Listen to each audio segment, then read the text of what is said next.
Halo, apa kabar? Semoga semuanya sehat, panjang umur, dan diberikan rezeki yang melimpah. Amin. Untuk kali ini, kasih kabar akan mengabarkan dari dunia entertainment Indonesia. Masih di viralnya kasus tentang tes DNA DJ Firniasan melawan Denny Sumargo.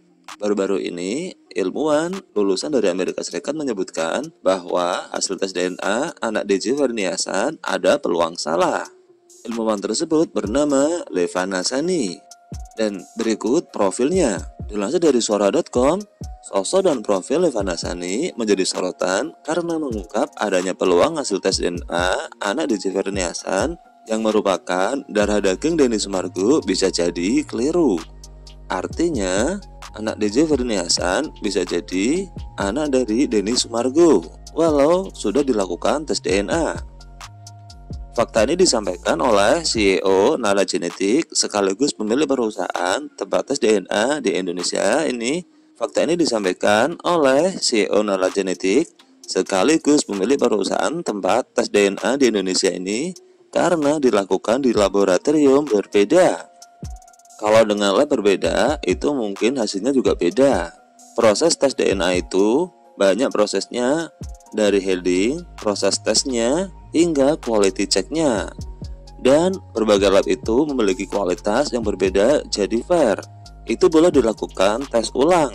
Begitu ujar Levana di kanal YouTube Grace Tahir yang dikutip oleh suara.com. Pernyataan Levana membuat publik penasaran dengan sosoknya. Pasalnya, kata dia, tes laboratorium dilihat berdasarkan tingkat akurasinya yang diusahakan lebih dari 99%. Dan berikut profil dari ilmuwan Levana Sani yang berhasil dirangkum oleh suara.com.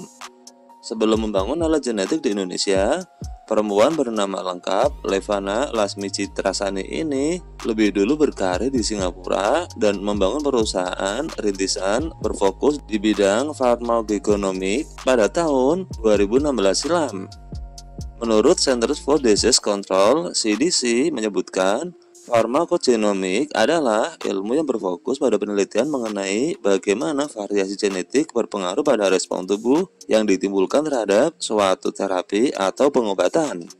Alih-alih berfokus pada kota besar seperti Jakarta atau pusat kota lainnya, ternyata perusahaan milik Levana lebih dulu masuk ke Indonesia melalui Papua. Dengan cara pada tahun 2016 mendistribusikan alat tes genetik di 5 desa Papua dan Papua Barat. Dari pendistribusian ini ditemukan 20% pasien kusta membawa gen yang bertanggung jawab atas reaksi yang berpotensi fatal jika diberikan obat anti kusta. Hasilnya, dokter bisa merawat pasien dengan antibiotik. Perempuan kelahiran 18 Mei 1992 ini membuat perusahaan berangkat dari kisah kakeknya yang harus mengkonsumsi belasan narkoba karena penyakit yang dideritanya. Hasilnya, Levana harus melihat bagaimana kakeknya sengsara karena merasakan efek sampingnya yang diterimanya. Fakta ini diketahui Levana setelah kakeknya dibawa ke rumah sakit Mayo Clinic Amerika Serikat yang menyebutkan sang kakek disebut sudah terlalu banyak mengkonsumsi obat.